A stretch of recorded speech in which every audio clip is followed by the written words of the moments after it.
अस्सलाम वालेकुम फ्रेंड्स। आज मैं आपके लिए लेकर आई हूँ पकोड़ों की रेसिपी।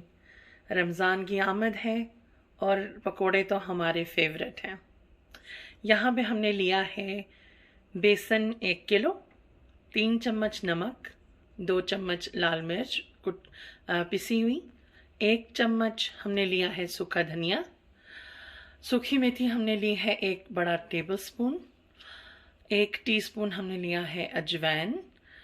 हमने यहाँ पे सब्ज़ मिर्चें आप देख लें, आपके हिसाब से आप देख लीजिएगा। बच्चों के साथ आप शेयर करने लगे हैं पकोड़े तो आप बेशक इतने ना डालिए। 1 बड़ा प्याज, 5 आलू और 1 लीटर तकरीबन ऑयल चाहिए फ्राई करने के लिए।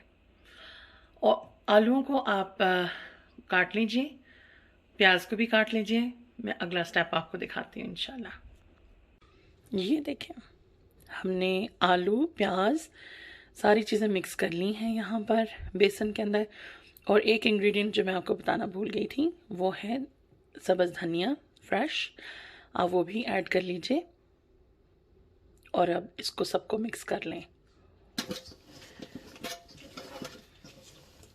हमने इसमें पानी डाल लिया और अब हम इसको सबको मिक्स कर रहे हैं साथ साथ।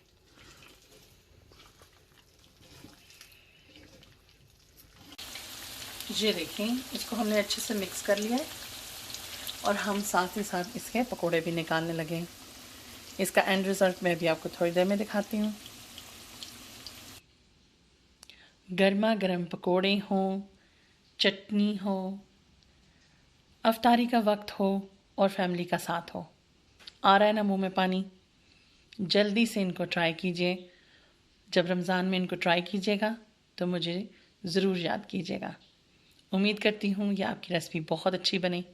अल्लाह हाफिज़।